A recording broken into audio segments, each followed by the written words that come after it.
bop bam boo. This is the atari-riff-machine, a browser-based tool slash toy to let Atari 2600 programmers generate music and these little looping riffs that might be very easy to go along with a game.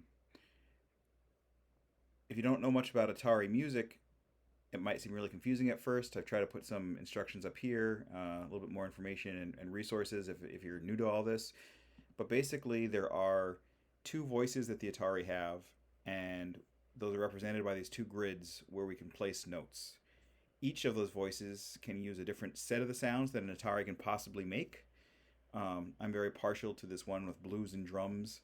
You can see some bluesy notes are here on top of some percussion. And the interface is meant to be pretty easy to use.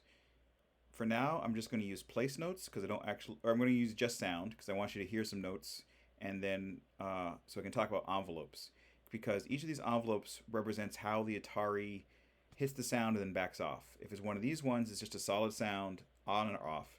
For one of these, it hits it and then gets soft, and for the other way, here it goes soft and gets loud, kind of a very distinctive kind of note. So one might be the basic one might be a sound like that.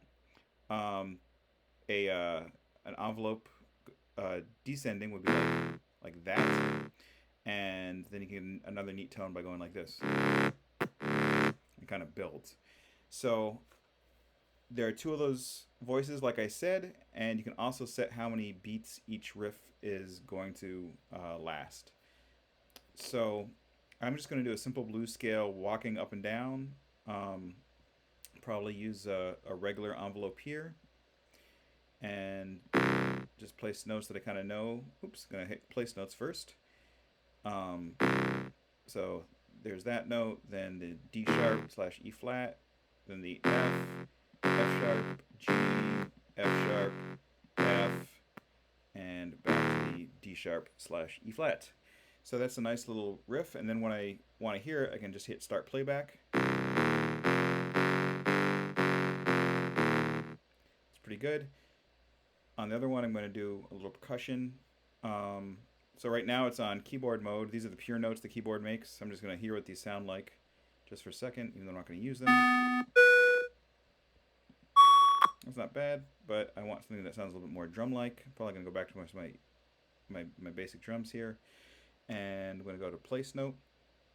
And I think for here, I'll just use maybe a short little hit. And then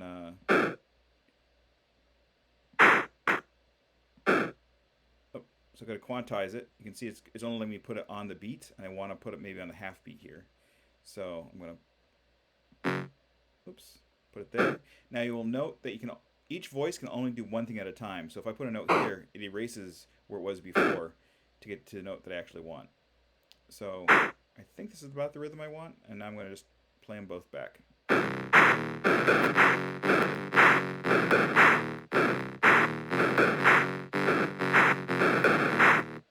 So it gets a little distorted because I'm recording video, but I think you get the idea.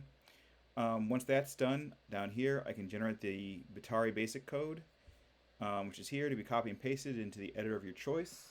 If you haven't tried it already, you might want to try the Visual Studio Code's Atari Dev Studio plugin, which is kind of a one-button click to go ahead and execute that in the Stella emulator. And that's a great way of seeing what you got. And I'm not going to do it here because the recording would mess it up completely, but hopefully you get the idea of how to use the Atari Riff Machine.